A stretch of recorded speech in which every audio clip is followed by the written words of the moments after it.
This is the Gutsy Health Podcast with Janique and Tristan Roney. Hey guys, welcome back to the Gutsy Health Podcast. Hi everybody. We're happy to have you here. I'm so pumped for this episode. Do you know why? Why? You guys, I made the mistake of reading the reviews to our podcast. I actually never read them. Do you? No, heavens no. My mental health cannot handle that kind of thing. Mine neither. But somehow I ended up reading a review. I have no idea how. I was trying to find an episode for someone. And I saw this, normally I like to highlight all the positive things, you guys, and the wonderful things that members are saying and all that. But I somehow came across a review that I wanted to share with you guys. And that was the trigger for this podcast episode. So SS Dippity, I am so grateful for your comment. And I'll read it to you guys now.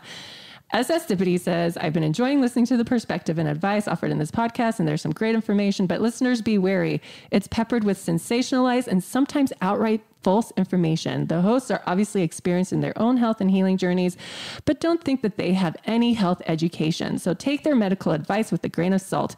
As a biologist, therefore listen to this person, guys, because they know everything. I had to laugh at some of their claims, like how glyphosate breaks down amino acids and trace amounts in the GI tract, and how trace amounts of it in the GI tract strip us of amino acids. I'm not even sure where that came from. Guess what, listeners? We're going to tell you. We're going to tell you all about this today.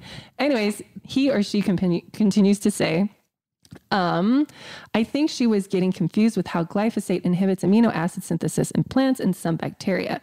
Guys, correction, it's actually all bacteria. So we're going to talk about that too. Listeners, make sure you do your own research. And that I absolutely agree with, wouldn't you say? Oh yeah, 100%. Listeners, please do your research. I'm not your expert. Miss or Mr. SS Dippity is not your expert just because they are a biologist. Yeah, whatever that means. Whatever that means. So anyone who flaunts their degrees at you and says, listen to me because I'm smarter than you, you should be wary of them, okay? Because you are smart enough to do your own research and be your own health advocate, okay? On that note, before we really jump into this, I wanted to get on the soapbox for a second. Go ahead. Because we have a platform here. And where we have a platform, we have a responsibility to use our platform to make the world a better place. We try to do that by helping you all learn more about health and how to be healthier. But I think that there's also another piece of this that we need to acknowledge right now, which is kind of what's going on in the world around us. Tell us more. Well, there's a protest happening. I know. And in this protest, there's a lot of emotion that goes into it.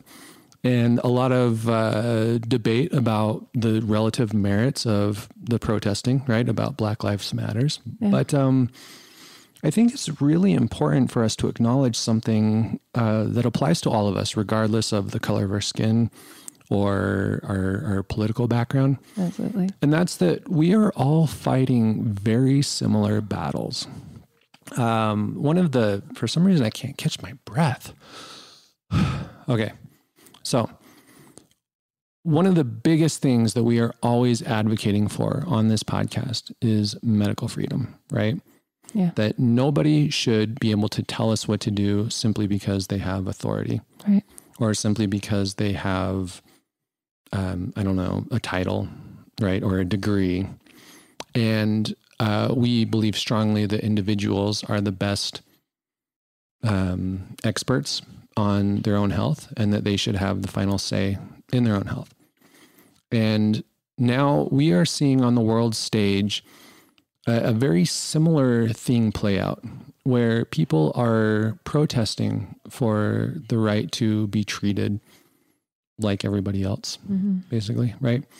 They're protesting for their, we'll call it political freedom, social freedom. I don't know what you want to call it, but we have a very similar situation playing out on the authority side of it, where the authorities are not happy with this challenge to their authority.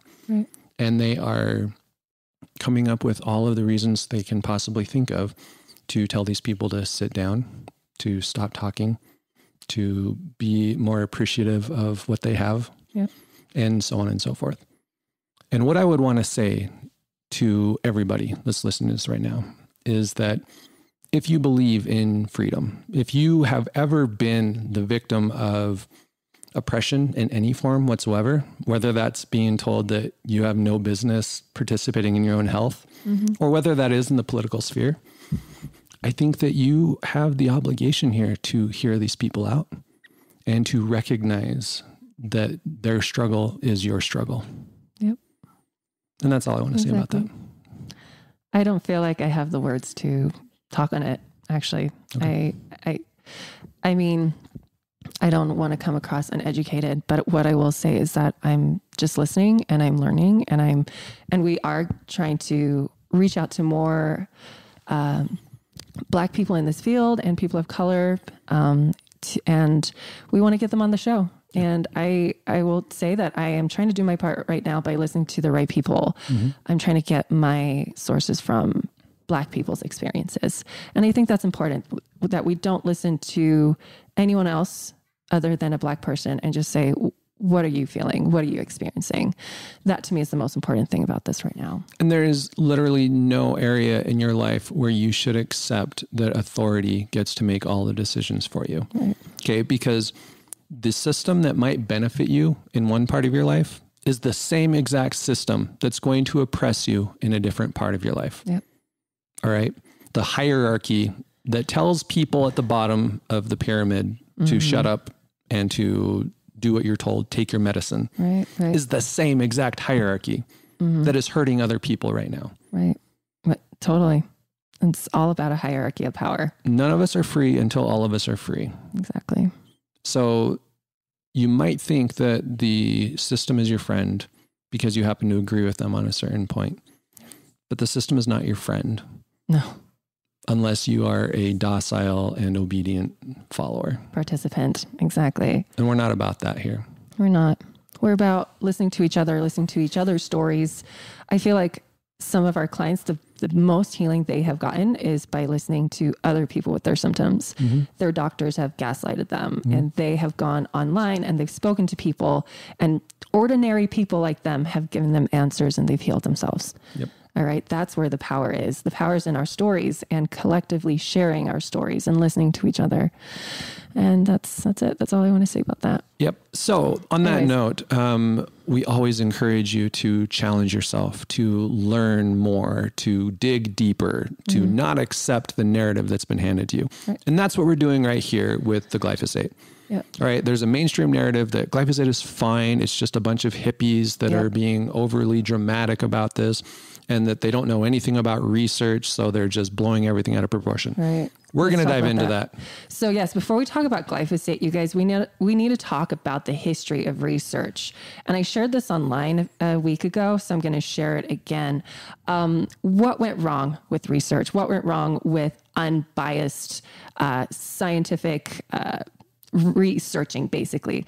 Well, back in 1969, the Mansfield Amendment was passed that basically took all of the neutral funding money from the military, because the military or the government would set aside X amount of dollars for third-party scientists to research health topics. And the important piece here is that these scientists could virtually study anything they wanted. All right. They could pick any topic out there. Yep. They would get money from the military and use it to study that topic, which gave them a lot of freedom in what they studied. Yep. And there were zero strings attached, none. The key here is third-party testers, right? Not scientists hired by companies, not scientists paid for by companies through universities, but third-party testers. They had all this money and they could research whatever.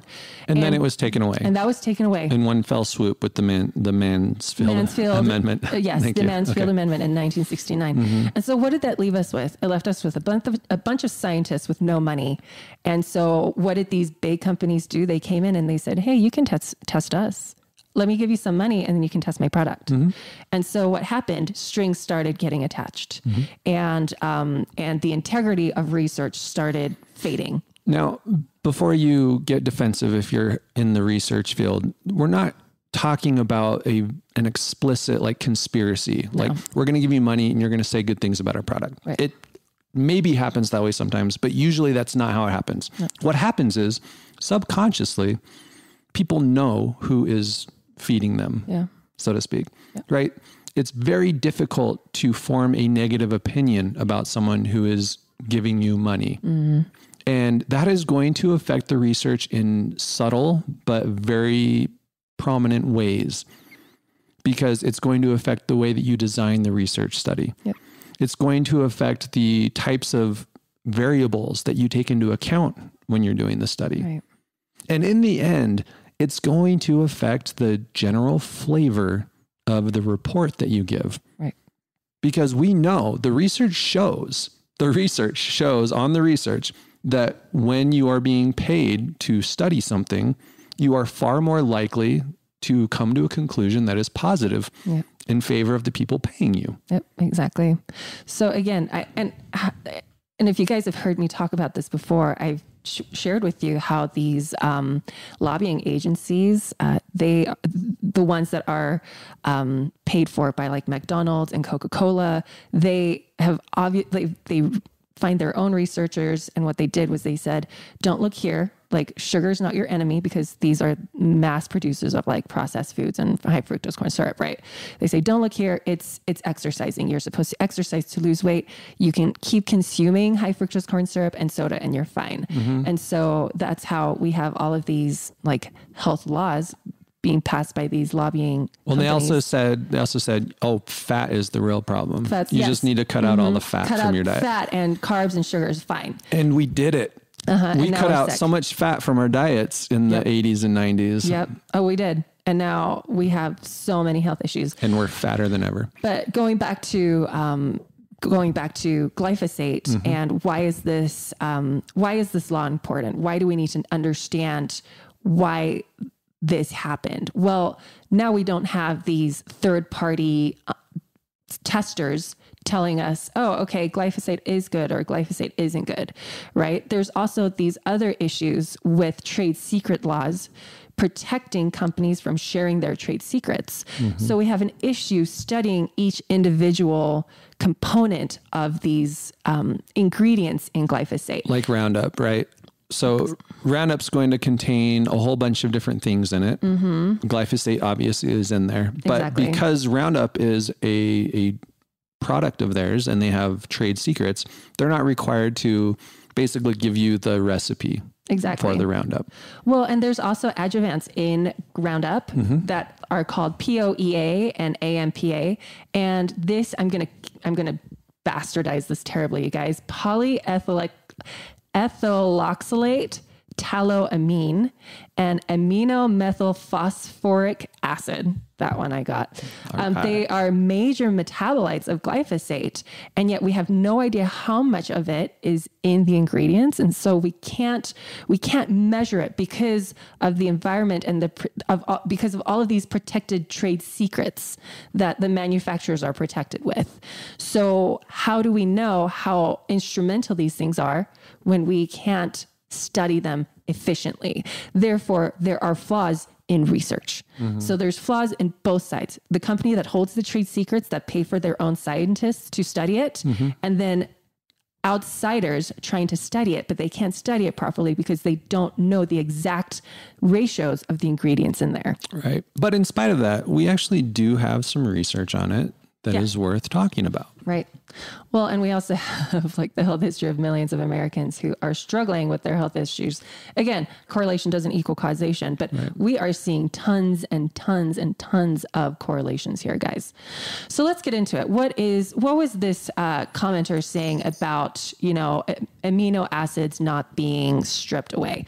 So he is right, or she is right, in the sense that there is something called the shikimate pathway. And the shikimate pathway is only found in plant cells and bacteria and archaea and parasites. So not found in animal cells. Right. And so they basically, it's like a 7 or 8 step pathway that tears down dysregulates amino acid synthesis. And so, yes, human cells, the individual cells, do not have a shikimate pathway. But guess what does? Our gut biome. Our gut biome is composed of archaea and bacteria and yeast and viruses and all of these things, right? known as the gut biome, right? And for every one human cell that you have 10 bacteria. All right. So we have hundreds of billions of bacteria in our gut that we only know 2% about. All right. Let your head wrap around that for a second. All right. We don't know gut biome very well. We know a lot about it, and yet we are barely scratching the surface. Yeah. We know very, very little about all the different interactions that take place and all the different ways that it interacts with the rest of our body. Yes. So we're putting two and two together as the past 20 years. I mean, gut biome, gut flora, gut bacteria, it's exploded, right? And we're learning a ton, and we're realizing, holy cow, the gut biome is so important. It can turn on genes and off genes. It can help us produce certain vitamins and minerals. It's 80% of our immune system. And so when we are shutting off this shikimate pathway in our gut biome, what the heck are we doing? We're destroying protein synthesis. We're down regulating it. Now, some very specific amino acids, right? Yep. They are the aromatic amino acids, the one with the rings, and it's tyrosine, and it's, what are the other ones? Tryptophan and phenylalanine. Yes. So so if you guys have listened to our thyroid podcast, there are a few things we said. And one of the things we said was, if you eat bread, stop immediately. If you have a thyroid disorder, we want you to stop eating bread. And this is one of the reasons why. There's a lot of glyphosate in bread. If you're eating wheat or GMO bread or GMO corn or anything that has been sprayed with glyphosate. And so you're eating this wheat, and it is down regulating tyrosine. And tyrosine is a really important amino acid for what hormone? What hormone, Tris? T3, T4. The thyroid hormones. The thyroid hormones, right? So it is so, and so what happens when people cut out grains, they cut out those inflammatory foods that are genetically modified, sprayed with glyphosate. They can now heal the thyroid. They can have proper thyroid function again, proper T3, T4 production again. Although usually they need to supplement with some extra whole food vitamin C in order to replenish those tyrosine levels. Right, exactly. And so tyrosine is really important, right? Now, there's a lot of question marks about what happens between A and Z when it comes to glyphosate and the gut biome. But what we are seeing is this increased, mass amount of thyroid dysfunction in autoimmune diseases, in skin dysfunction, in eczema. I said, well, that's skin dysfunction, right? Cancers, all right? There is a ton. Our allergies have tripled since the 90s in children. People are becoming more and more unable to process foods, meaning they're having intolerances and allergies and all kinds of issues with digesting foods. Right. Glyphosate is one of these factors. Yep. All right. Because it is destroying your gut biome. Here's another truth bomb for you guys. Did you know that glyphosate is patented as an antibiotic? It's an antimicrobial. It is an antimicrobial. And here's the thing that really sucks is that it is water soluble. So what does that mean? Once it gets into your waterways, you're not interacting with me here, Tris. I'm learning. I'm learning so much. I'm just enthralled. So once it gets into your water, it stays. Right. And so what happens? Now our waters are tainted, and then that water turns into rain and it goes onto organic farms. So now organic farms are being tainted. This is the issue with the organic Bob's Red Mill oats. They are currently being sued, or they were sued. I don't know the details. No, we have to follow up on that. But I know, but they were being sued because they were claiming that their oats were organic, meaning no glyphosate, and yet their oat fields were being tainted with glyphosate. That could be from crust spray from other farms. It could be from glyphosate getting in the water and then that turning into rain and falling on their crops. Right. But we're kind of in a conundrum, you guys, because the more we use glyphosate, the more our environment is tainted by it. And it affects all the bacteria in the water. It affects the bacteria in the soil. Let's talk about the soil for a second, Tris. Okay. Go ahead. I don't know. You don't know where I'm going with this. I have no idea. I'm learning here. So keep going. Well, we always say that the soil is like the gut biome of the earth, right? And the more diverse it is in bacteria, the healthier it is. The healthier, the better plants we grow, the more micronutrients we get. And what do? We spray our fields with glyphosate. We use it as a desiccant before harvest, you guys. And that gets into our soil. And now the microbial balance is unbalanced in our soil. Now we're getting tons of depletion. We're getting tons of dysbiosis in the soil. And that's a problem. That's a really big problem, you guys. So here's one of the big issues. What we're talking about right now is looking at the systemic problem of glyphosate everywhere, right? When we have these disconnects with the science people who say, but the research doesn't support any of this stuff. One of the big problems is how the research is looking at it. For example, the industry has basically determined that 3 months is long enough to determine the negative effects of glyphosate on things. 3 months, right? So all of the research that they're doing on it stops looking at 3 months. Yet there was a study in 2012, and I will even tell you what it is. It's called Long-Term Toxicity of a Roundup Herbicide and a Roundup Tolerant Genetically Modified Maize, which is corn, right? It's in the Journal of Food Chemistry and Toxicology. They looked for 4 months. And guess what they found? What? Increased risk of mammary tumors in mammals and females, as well as kidney and liver damage in males, and a shortened lifespan in both females and males at 4 months, meaning that the industry's own research would never show that. And therefore they can claim there's no evidence of this. Fortunately, there are independent researchers. Not many. Not well, enough, right? And they were able to see, oh, maybe there's more to it than this. And we're going to hear this over and over and over again, which is the poison makes the dose. Yes, glyphosate is poisonous in really high doses, but the average person is hardly ever getting blah, blah, blah, blah, blah, hardly at all, right? So we don't have to worry about it. Not true. Not true. There's a study. When was this one done? Where's the 2014? The effects of sublethal exposure to a glyphosate-based herbicide formulation on metabolic activities of different xenobiotic metabolizing enzymes in rats. Okay, yes, it's a rat study. Go ahead and ding us for that. Doesn't matter. But what they found, I'm not even going to go over the results of this because it's a foreign language. But the fact is that even at low doses of this stuff, it was causing metabolic changes inside of these animals. That's a big problem, you guys.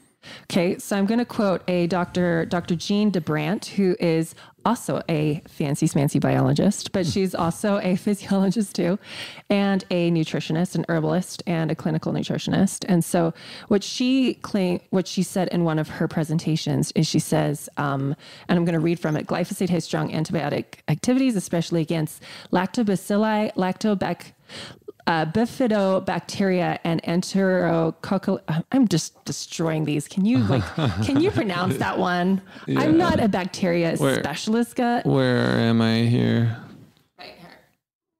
Right there. Okay, so read that for lactobacilli, bifidobacteria, and enterococcus fecalis. Thank you. So those ones are pretty important. If you look at your probiotics, you will see lactobacilli and bifidobacteria on there. Those are very anti-inflammatory. They help with what else do they help with? Do you know?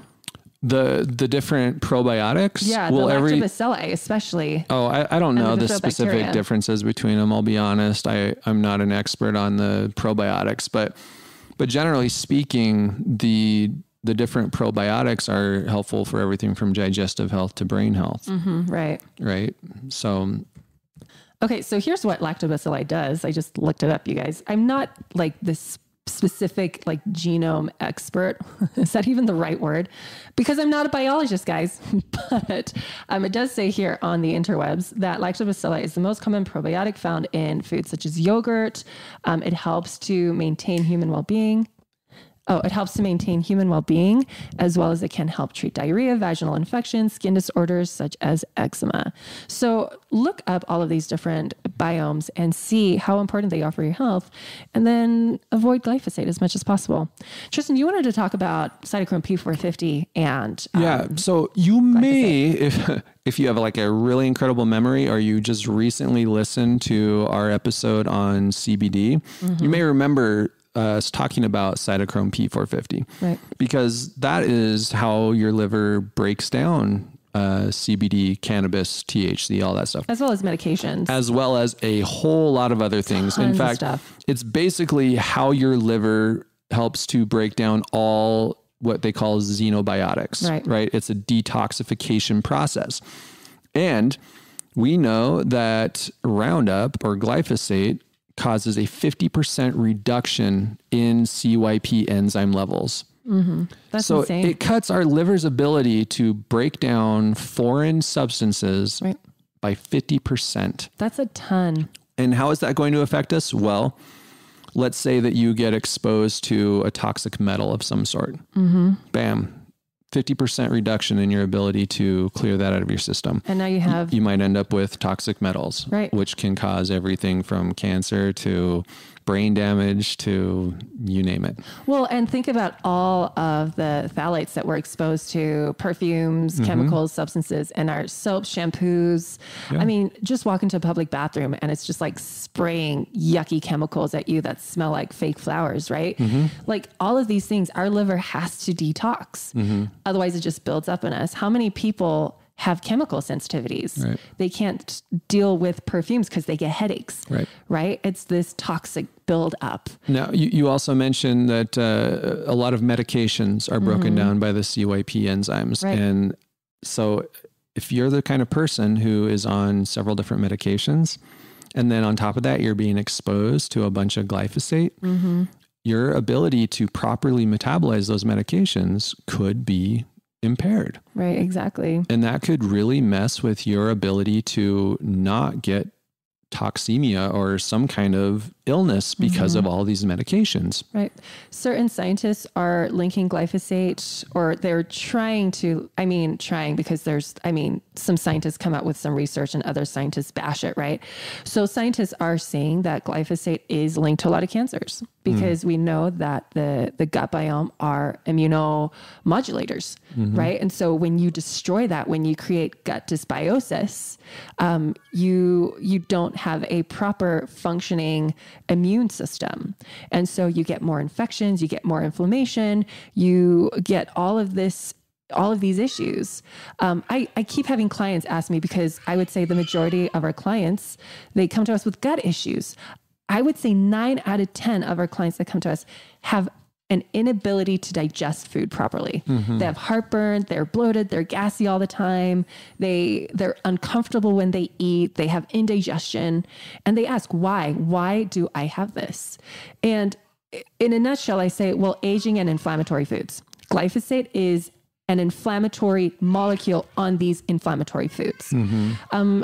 A little bit off the topic of glyphosate, but think of GMO foods. They are genetically modified to have a higher amount of phytic acid so that they are more hardy in their environments. And phytic acid is very inflammatory.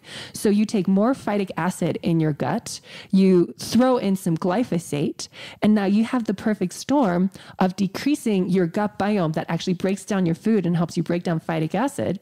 And then you increase the phytic acid and you have this like explosion of fire in your gut, because now you can't digest phytic acid.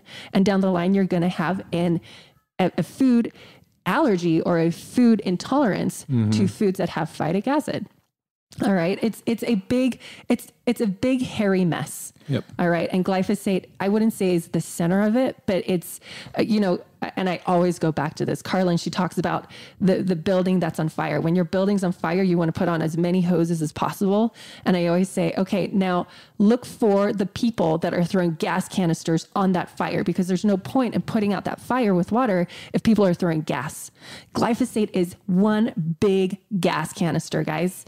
That's one you have to get gone, because all the supplements in the world, all the foods in the world will not get that fire gone if you are just dousing yourself with glyphosate contained foods. All right. Something I've always found interesting, and this, by the way, is not scientific, so don't don't think that I'm quoting any kind of research here, but I've always found it really interesting that there tends to be a high correlation between children with basically celiac disease and children with autism. Yeah. And one of the ways that people often try to help deal with the symptoms of autism in their children is by cutting out gluten, right? Yep.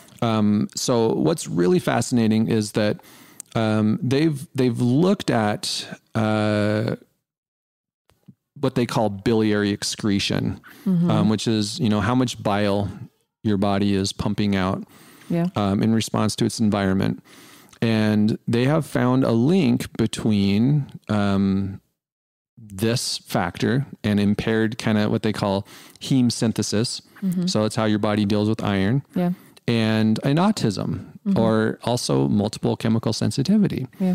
And so it all does kind of constellate around the same repeated theme. Totally. Which is it's generally speaking toxins in the environment, but more specifically, it seems to be glyphosate. It always comes back to this. And that's why it's like when people are making their gardens, it's so important to get like organic soils, right? This is why we have to demand better from our food environments. And that's why, we do push for organics, right? There is the clean 15 and the dirty dozen, right? But this is why a lot of people do resort to having to buy organics all the time. So let's go back to that in a minute. But before we jump into that, there's one last thing I want to really talk about with glyphosate, and that's the connection with manganese.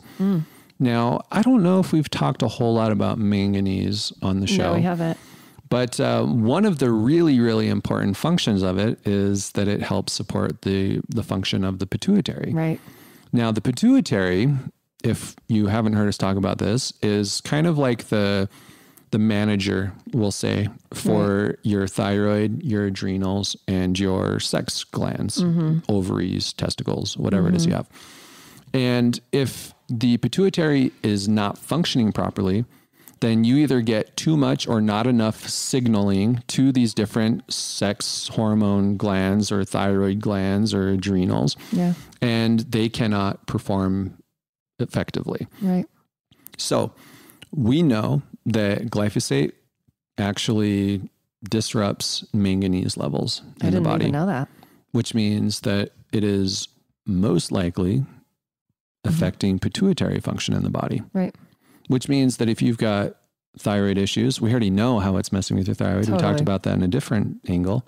If you've got adrenal issues, if you've got sex hormone problems, all of these things could be affected by glyphosate intake. Exactly. I mean, we talk about brain inflammation all the time. Yeah, it's, I feel like it's gut inflammation too, but glyphosate can cause gut inflammation, right? Again, how many people have taken an antibiotic and they haven't been able to digest food in ages, and they have like digestive pain after taking antibiotics. Yeah. Now, glyphosate is just microdosing on antibiotics over the period of your life. Kind of, but it's also a chelator. It literally chelates manganese out of your body. Yeah. So while there are some chelators out there that we like because they help get rid of toxic metals, in this case, it's doing the opposite. It's depleting us of a very important mineral. I didn't even know that. And manganese I learned something new. Manganese does so much more than just help with the regulation of the pituitary. Yeah. It's involved in all sorts of things. It's kind of like a helper to magnesium. I can say words. You have all the best words. So a lot of stuff that magnesium does, manganese may or may not be part of that as well. Right. And if we don't have enough of it, we could run into issues there too. Right. What makes me cringe too is when you think of babies' first foods, what's the first thing that comes to your mind? Rice crackers. Yes. Or the Cheerios. Right. Yeah. All of those things are just like doused in glyphosate. Again, why are they doused in glyphosate? Because glyphosate is used as a desiccant before harvest, guys. And so you're eating glyphosate, you're giving that to your newborn babies. And then people are wondering why their babies are getting, or their toddlers are getting eczema, rosacea, psoriasis. Yeah. They're getting all of these really strange skin disorders. Glyphosate could be a key factor to it. It's not the issue, right? Because this is a systemic problem. It's glyphosate. It's the quality of food. It's the soil. It's the GMOs, right?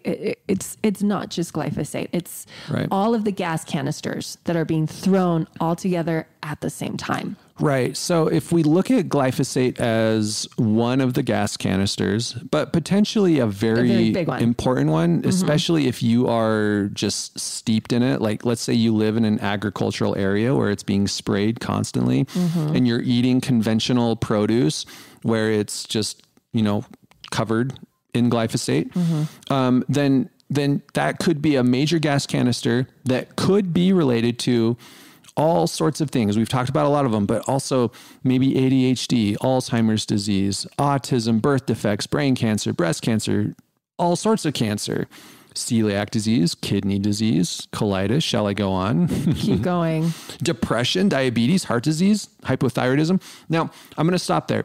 But just know that there's an unlimited number of ways that this could be connected to health issues. And we are not saying that if you just cut out glyphosate, that suddenly all of your health issues are going to disappear. What we are saying, though, is that if you have health issues and you are being exposed to moderate to high levels of glyphosate, maybe even low levels of glyphosate, this would be one of the first areas that I would look to try to improve things. Absolutely. Because it's actually not too difficult to do it. And that's where I would like to spend the rest of our time on this episode, unless you had more you wanted to say about. No, let's go. All right. So I think we've proved our point, right? I hope so. There's tons of research out there that shows it's so whoever this biologist was, it's like destroying proteins. Yes, it destroys proteins in plants' cells, but it's destroying proteins in bacteria in our gut, therefore inhibiting our ability to form proteins. You guys, that's what I was trying to get at, which was really hard to say in that podcast episode. So I hope we got our point across that glyphosate is very damaging. Anything that destroys your gut biome, guys, should give you a million red flags. Right. And even if the best that we can say is that there might be a connection, maybe, is this a risk that you feel you are willing to take with your own health and your family's health? Exactly. Because that's really the question. Yep. Right. I don't know that glyphosate will ever disappear from the world. I don't think it will. If it does, something else will take its place that's going to be equally questionable. Right. But you do have the option personally of either increasing or decreasing your exposure to it. And that's what we're going to talk about now. How can you decrease your exposure to it so that you are removing at least a potential cause of so many different health issues in your life? Okay. So we touched on one, organic foods. Yeah, organic foods, which hopefully is enough with the issues with overspray and everything like that. Maybe there is glyphosate, but we know for sure it's going to decrease your total exposure substantially. Exactly. So buy organic. Yeah. Now, do you want to talk about the Dirty Dozen Clean 15? I mean, and does it apply here? I'm not 100% sure. Okay. Because that is mostly for fruits and vegetables. And so that's like herbicides and pesticides. But what I would say is, we're not talking about herbicides and pesticides, but the Dirty Dozen is basically the 12 foods that have the dirtiest amount of chemicals and sprays on them. So you want to buy them organic. Regardless of whether you're concerned about glyphosate or something else, this is worth looking into. Where can you find the Dirty Dozen? Is it the Environmental Working Group, EWG.org? Yeah. Okay. And they'll give you their 2020 list. And then the Clean 15 is the fruits and veggies that have the least amount of sprays. So the idea with the Clean 15 is a compromise, which is that it can be more expensive to buy organic. And for some people, the difference in price could be a deal breaker. Right. So if you have to compromise somewhere, then the Clean 15 is going to be where you want to start looking. Yep. Because that's where you're less likely to get exposed to these toxic environmental contaminants if you don't buy organic. Right. Right. Yep. Next, I would say just cut out grains. Grains are dirty to me. If you have inflammatory issues, now everyone's going to be like, no, but that's life, right? And I get it. Like, it is life. And there's exceptions too, because we actually do a decent amount of oats at our house. Oh, that's true. And those are grains. Now we go out of our way to buy oats that are certified glyphosate free. What's the company? One Degree or something? Is that what it's called? 1 Degree? Let me go get it. I'm pretty sure that's what it is. And as far as I know, they're the only company that is actually certified glyphosate free, which I'm not even sure what that means. It might be more of a marketing term than anything else. But the point is that they are working a lot harder to make sure that there's no glyphosate contamination in their oats. Right. So we actually started getting their stuff after we learned about the issue with the Bob's Red Mill oats, because that's what we had been doing before, the organic Bob's Red Mill. And then we found out, well, there's glyphosate in there anyway. So we switched over. Now we use the 1 Degree brand, and it's more expensive. But once again, for us, it's worthwhile. Especially because Tennyson loves oats. He's the one that eats them every day. And and you got to protect your children's gut biome, you guys. Yeah. Like, that gut biome needs to last them for another 50 to 80 years.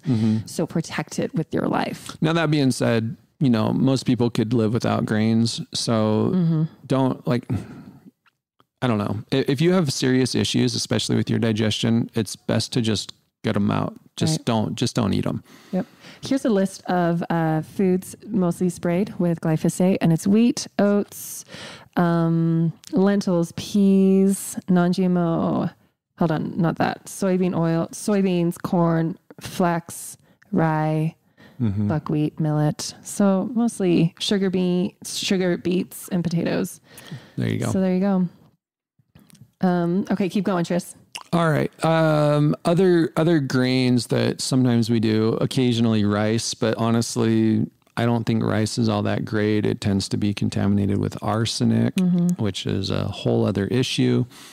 But let's just move on. So other things that you can do to reduce your exposure to glyphosate. Grow your own food. Yep.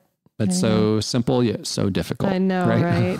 Oh, some other foods. Sorry, guys. High in glyphosate. Almonds. I feel like that's really important in quinoa. So now, here's the deal with almonds.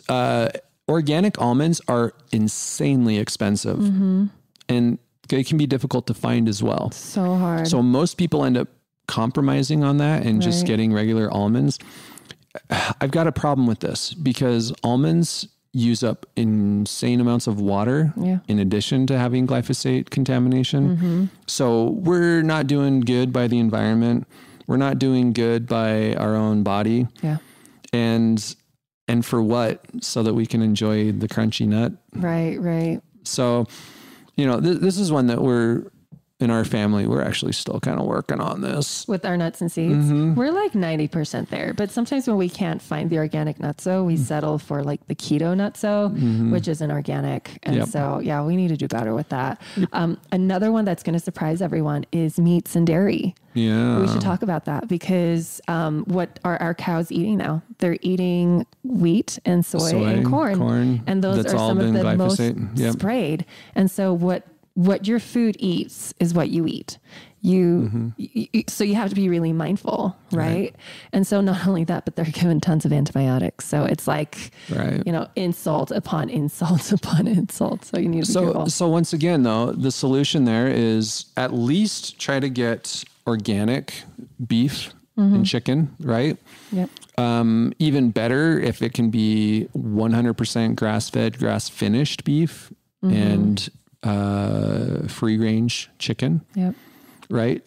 Because generally speaking, if an animal is just let out to pasture and they're allowed to graze in their natural ecology, that's not a managed environment, meaning you don't have to work to create the greenery that grows there. Nature takes care of it. That means you don't need to spray. Right. You don't need herbicides and pesticides. You just let it do its thing.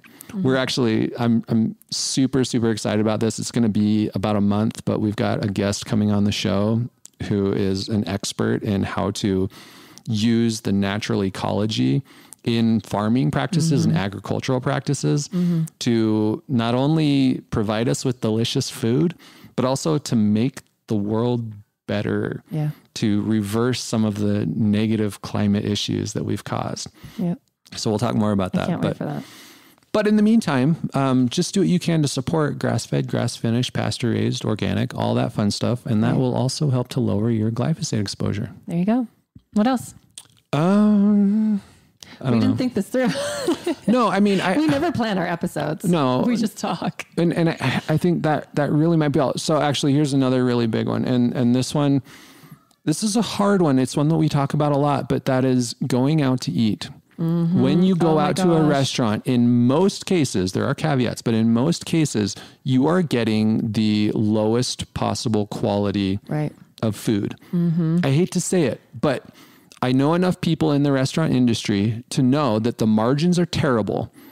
And that means they cannot afford, in most cases, to go with premium things like organic food and grass finished, grass fed, all that fun stuff, or even good oils for that matter. Exactly. So they're using inflammatory oils. We talk about that all the time, right? Soybean oil, corn oil, canola, whatever it is. Yeah. They're using conventional meat, right? Yep. CAFO raised chicken and beef and all that. The eggs also. And their vegetables and produce is just drenched in glyphosate. Well, not necessarily produce, but those are herbicides and pesticides that they're drenched in. Yes. Most of the glyphosate containing stuff is like the grains and and the meat and all that. And so peas and thank you for clarifying that. Mm-hmm. And so the end product is that every time you go out to eat, in most cases, you are exposing yourself to really high levels of toxic ingredients. Right, exactly. And it tastes good because they know to use a lot of butter and salt and sugar, but it is not good for you. And you probably know because of how you feel an hour or two later. Right.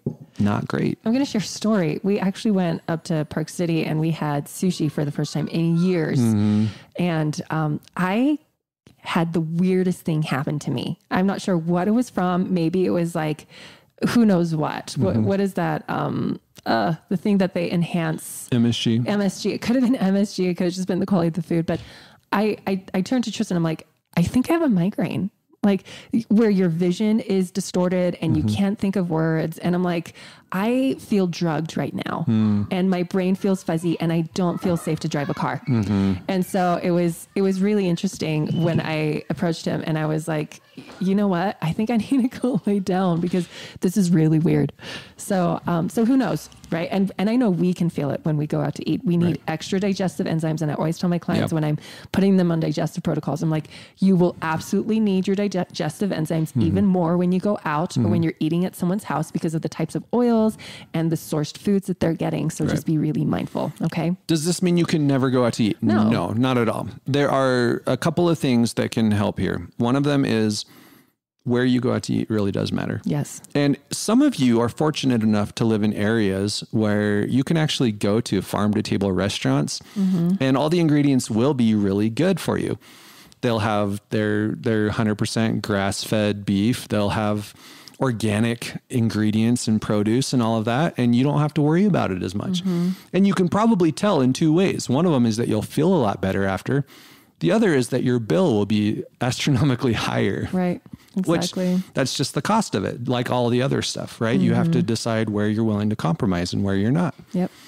The other option is you can make sure that you are doing really well 80 to 90% of the time. Yeah. And then you can afford 10% to 20% of your food to not be perfect. Exactly.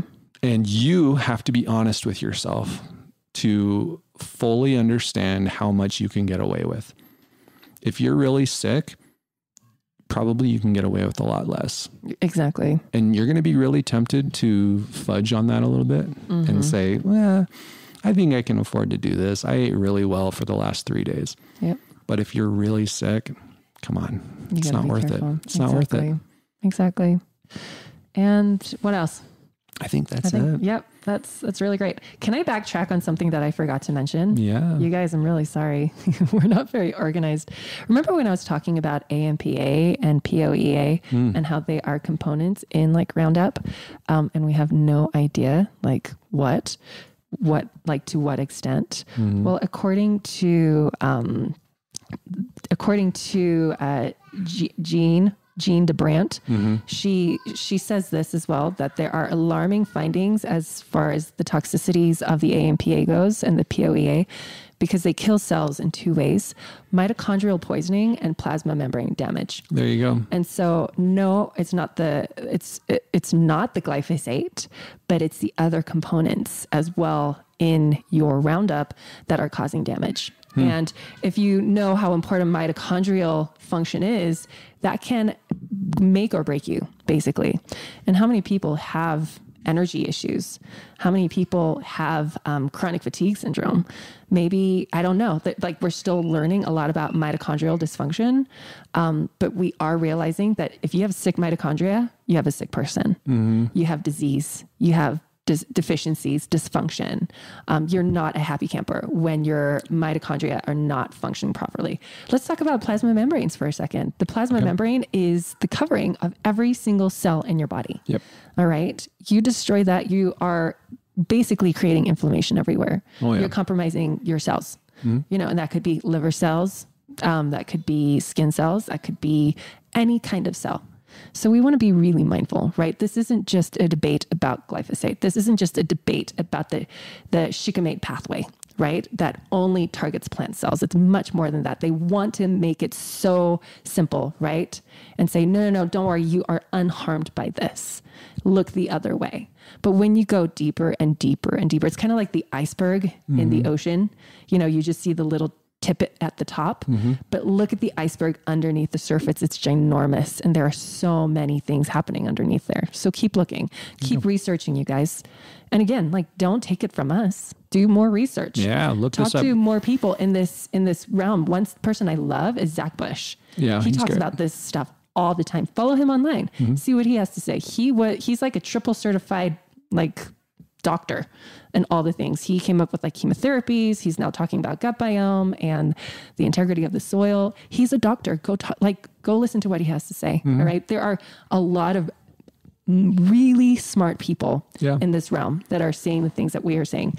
Go to them, learn from them as well. Okay. If you're fairly good at reading research literature, you can also go to scholar.google.com and actually look this stuff up yourself. Yeah. Or you can go to duckduckgo.com and search for information on it. And they'll give you some of the unbiased information that's out there. Exactly. But the data's out there. All right. Anyone who says that this stuff is absolutely 100% safe is lying to you. Or they're just profoundly ignorant of everything that's out there. At the very least, we can say there's a huge question mark about the safety level of this stuff. And if people are saying there's no issue here, then ask them, why are we as a country and a world more sick today than we were 20 years ago, 30 years ago, 40? Like, why are we getting sicker? Yeah. Why are our children getting sicker? Well, and it's a combination, right? It's this combined with 100 other things that have changed since our ancestors were roaming the earth. Yeah. And we need to get back to what used to work for us. Exactly. Which means we need to simplify everything. Exactly. Science is not our savior when it comes to our food distribution network. Not anymore. Nature is. Right, exactly. Okay. Exactly. All right. And that's it, you guys. That's it for today. Oh, I wanted to share some, we've had so much fun on the Gutsy membership platform. We've had a ton of new members, you guys. I just wanted to highlight that really fast. And I wanted to share some success stories with you. I'm going to pull them out really fast. Let me see. Oh, okay. So Ashley in our group, she just mentioned, there's just been so many success stories, you guys. And a lot of frustration too, because again, changing your lifestyle is hard. All right. And sometimes you need a support network. You need someone to go to and ask questions, and people come and they answer for you, because, 10 heads is better than one, right? Like, absolutely. And everyone is becoming an expert in their health. And so why not reach out to other experts, right? And absolutely. Because that's what you are. You have to be an expert. Anyways, Ashley said, just finished my grocery shopping for this week's meal plan and was shocked at how much money I saved on groceries. I have a family of 5 with my oldest child being 7, so I plan on doubling the recipes, but still so much money saved. I can't wait to try the recipes, and my kids are so excited to make and try the desserts, because you guys, like, life is not fun without dessert. No, that being said though, we've also had people who say, gosh dang it, I had to completely eliminate everything in my pantry and start over. Yes. And it's been expensive to have to rebuy all of these ingredients. So it's not always perfect that way. There's a certain level of adjustment that goes into making these big changes. But that's the whole point of the membership. Exactly. To make it as seamless and as painless as possible. Now, if you are not in the membership, I want to talk to that really fast, because here's a great way to solve that issue. You don't have to throw out everything in your pantry. Okay, guys, you can use it up and then replace it. Right. Now with the membership, we do give them a list of items that they can replace it with, but you don't have to do it overnight. All right. You can do it nice and slow. It's just getting there. Remember the 80-20 rule, which is that you can get 80% of the benefits by doing 20% of the work. And that means if you pick the right 20% to start with, you're going to make huge strides without being perfect. Yes, exactly. One more thing I want to mention. There have been so many members that have been talking about how their kids are enjoying the meal plans. Their husbands are enjoying their meal plans. Those are the real victories. When the husbands are happy with the meals, that's when we're thrilled, because they're usually the pickiest eaters in the family. Really, truly. So, and we're going to, oh my gosh, you're going to have to correct us on how we pronounce your name, but Valadez? Valadez. She's Valadez. Days. Oh my gosh. Sorry. The accent's on the des. Valadez. Please don't hate me. Can we still be friends? Valadez. Did I say that wrong still? I don't know. Okay. So she posted like videos of her kids like eating their food and like licking their plates, and it was so cute. And she said, we literally licked our fingers. I never knew fish could taste so good. My husband and I can't stop talking about how this was one of the best decisions we have made.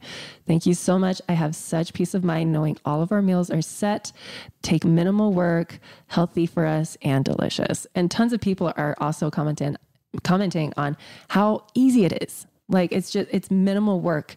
You guys, I remember back in the day when we were in Texas and you were going through all of your stuff, like I was 20 something plus weeks pregnant and I was in the kitchen all day long. Do you remember those days? Oh, yeah. I'd make something, I'd clean up the kitchen, I'd sit for 10 minutes and then I'd get up and like make lunch and then just repeat that until it was bedtime and I was exhausted. And so it has been so awesome to see that people are saying, I'm not in the kitchen all day.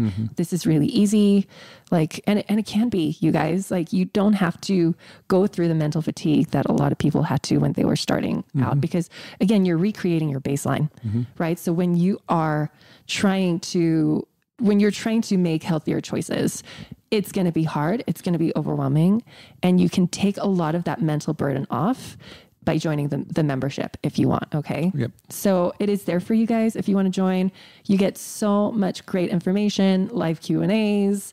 The community is just so awesome too. And so for you members that are listening, we freaking love you guys. We talk about you guys all the time and you are so amazing. And if you're a member and you're not in the Facebook group, you should get into the Facebook group because there's some really great conversation going on there. People are really showing up for each other. Absolutely. It's been so awesome. You guys, thank you for listening. Thank you for advocating for yourselves. If you want to join the membership, go to mygutsyhealth.com/membership. There you go. And you guys always keep getting woke about your health. Keep getting woke about the industry. You know, don't let the educated intimidate you out of this space. Nah. Because you are just... You are entitled to be in this space, because this space is all about you and your health and your wellness and everything that goes into your body. That's important. Okay. So don't let smart people make you not feel smart, I guess, in like the worst way possible. Thanks for listening, you guys. We love you. Until next week. Bye. Bye.